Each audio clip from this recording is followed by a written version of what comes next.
flowers bloom, now carried notes of protection and defiance. The dances they had performed to celebrate the turning seasons became rituals of war. The war that followed would shake the foundations of the world and unleash powers that neither side truly understood. But it would also forge the first bonds between the children and the first men. Bonds that would endure long after the fighting ended.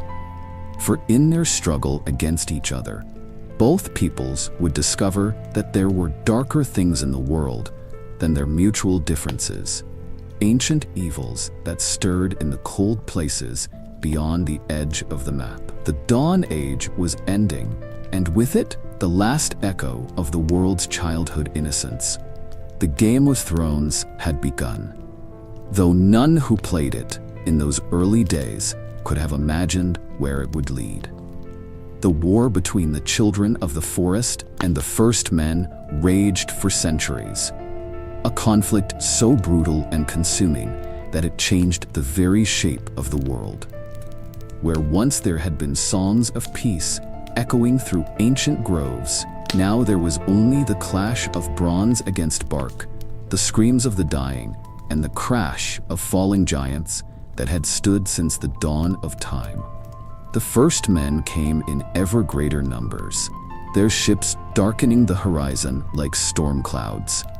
They brought with them not just weapons and warriors, but entire families seeking new homes, driving herds of cattle and horses, carrying seeds for crops that would transform the wild landscape forever. What had begun as exploration became invasion, and what had started as settlement became conquest. The children fought back with every power at their disposal.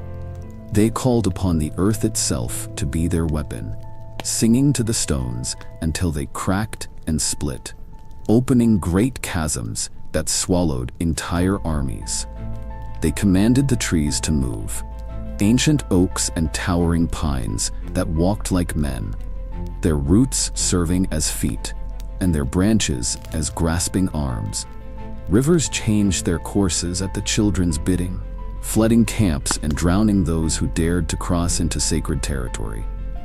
But their greatest and most terrible weapon was the magic they worked upon the land itself.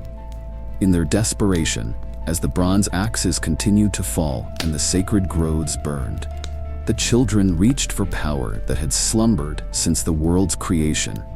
They broke the arm of dawn, the great land bridge that connected the continents, calling up such force from the depths of the earth that the sea itself rushed in to fill the wound. The destruction was absolute. The land bridge shattered into 1,000 islands, and the narrow sea claimed what had once been solid ground. Yet even this catastrophic display of power was not enough.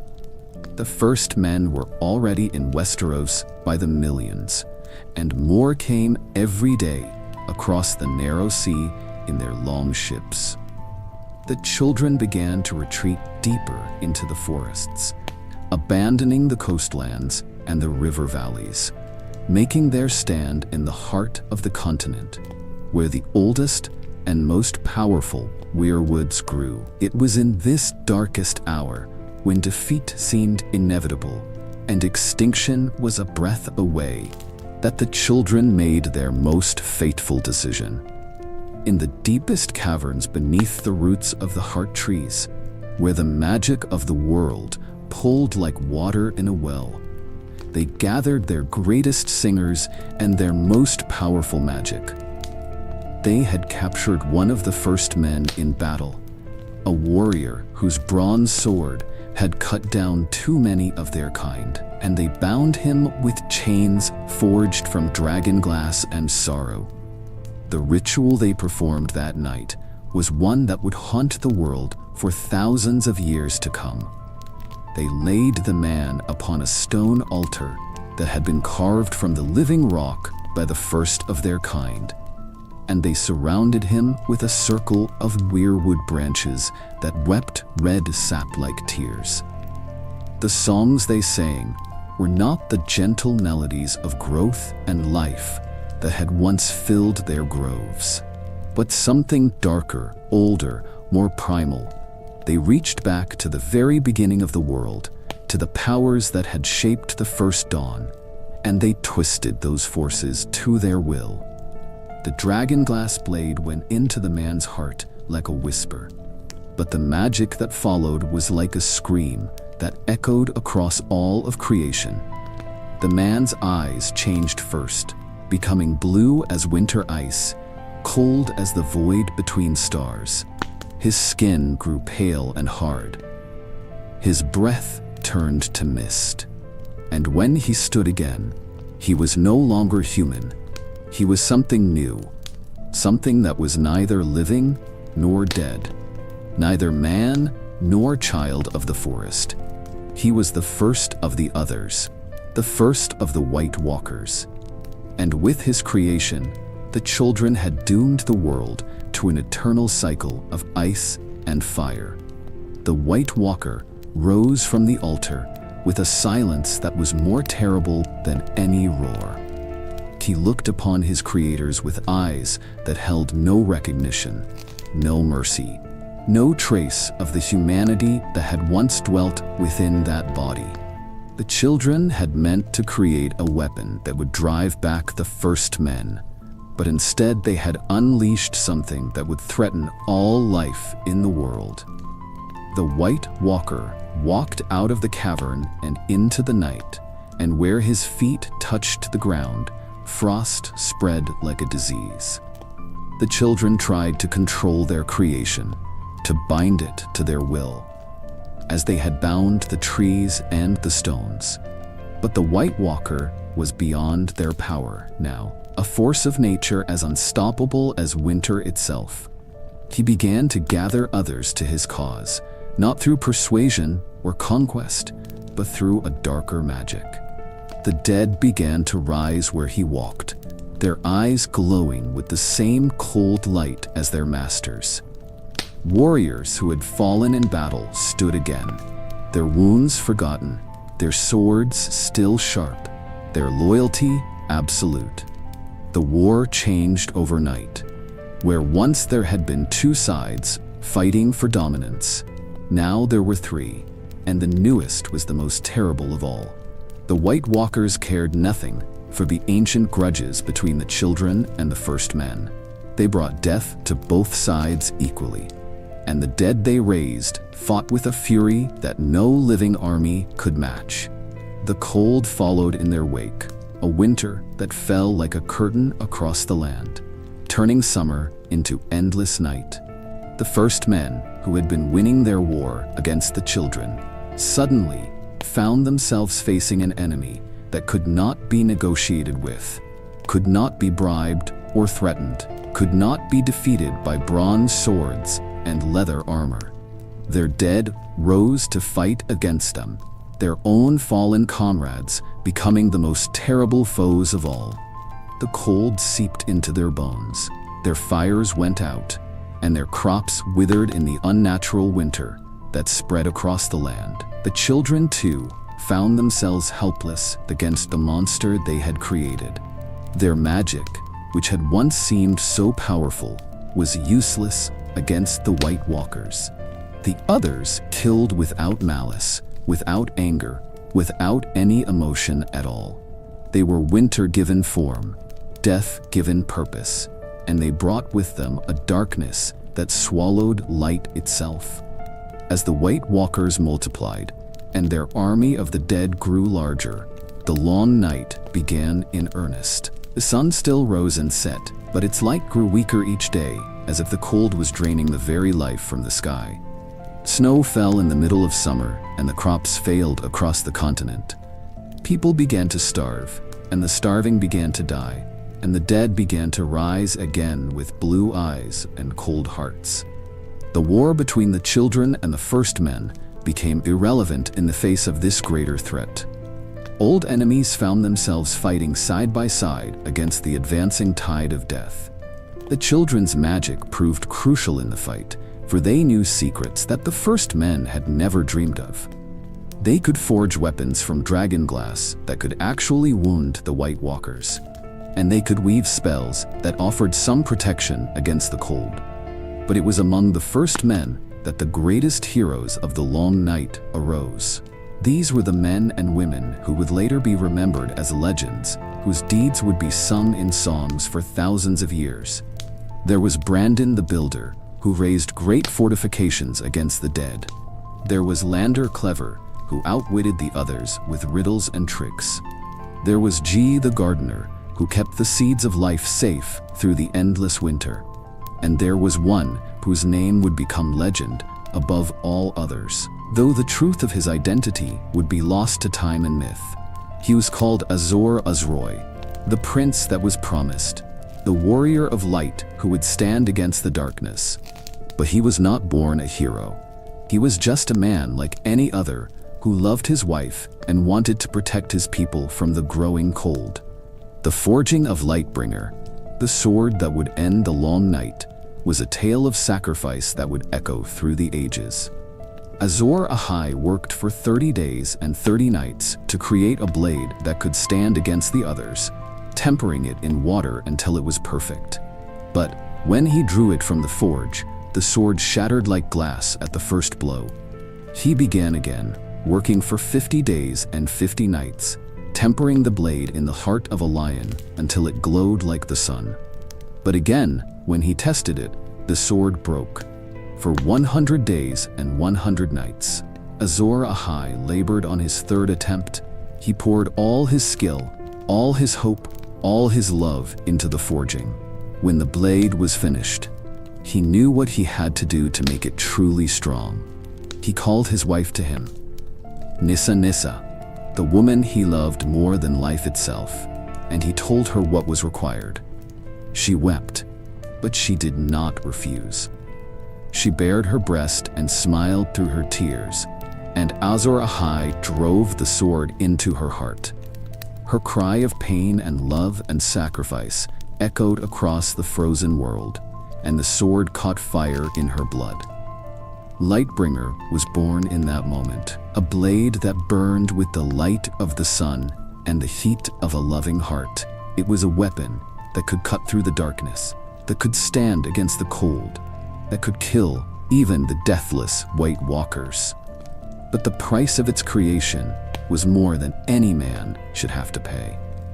Azor Ahai emerged from that forge as a hero, but he was also a man forever broken by what he had done. The sword in his hands could save the world, but it could never bring back the woman who had died to make it possible. He carried both the light and the darkness within him, and that duality would define all the heroes who came after. The long night stretched on for a generation, and children grew to adulthood, never having seen the sun shine truly bright. But slowly, gradually, the tide began to turn. The living learned to fight the dead. The first men and the children learned to work together, and heroes arose who could stand against the darkness. The final battle, when it came, was not a single great clash, but 1,000 smaller victories, each one pushing the White Walkers a little further north, each one reclaiming a little more of the world for the living. When the dawn finally came, it was not with trumpets and celebration, but with the quiet relief of a world that had learned the true value of light. The White Walkers retreated to the far north, beyond the edge of the known world, and the long night ended. But it did not end forever. The children of the forest knew, and the wisest of the first men suspected, that what had been done could not be undone. The White Walkers still existed, sleeping in the ice, waiting for their time to come again. The long night was over, but the Game of Thrones had truly begun. The world had learned that there were worse things than war between men, and that sometimes the greatest threats came not from enemies, but from the unintended consequences of desperate choices. The children had created the White Walkers to save themselves, but in doing so, they had doomed the world to an eternal cycle of ice and fire, of life and death, of light and darkness. The wheel had begun to turn, and it would never stop. In the wake of the long night's ending, the world emerged changed forever. The dawn that finally broke across the frozen wasteland revealed a continent scarred by supernatural war, where the very landscape bore witness to the terrible price of victory. Ancient forests lay withered and dead, their bark blackened by unnatural cold.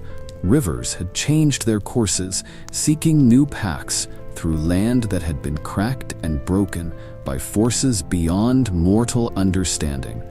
The survivors, both children of the forest and first men, looked upon this transformed world and knew that nothing would ever be the same.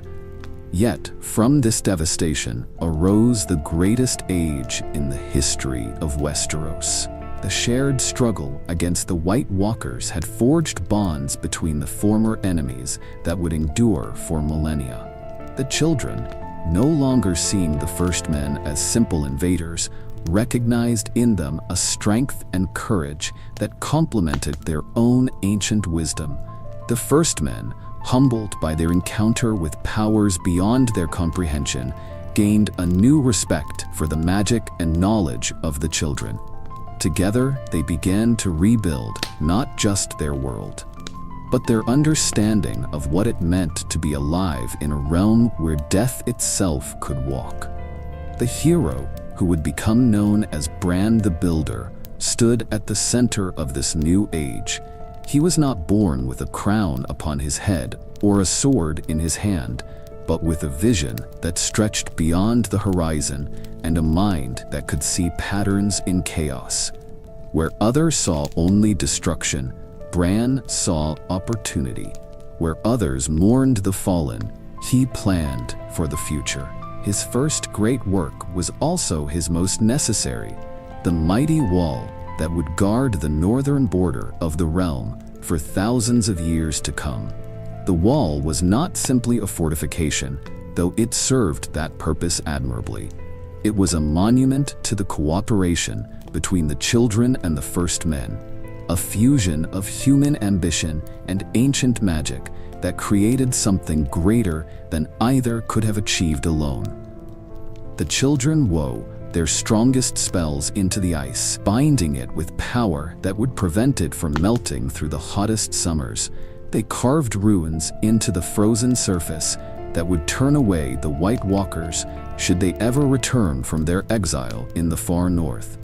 The First Men provided the labor and the determination, hauling blocks of ice larger than houses, shaping them with tools blessed by the old gods. 700 feet high and 300 meters long, the wall rose from the earth like a frozen mountain range. Its construction took decades, and entire generations of men dedicated their lives to its completion. They worked through blizzards and summer heat alike, driven by the memory of the long night and the knowledge that their children's children would depend upon their efforts.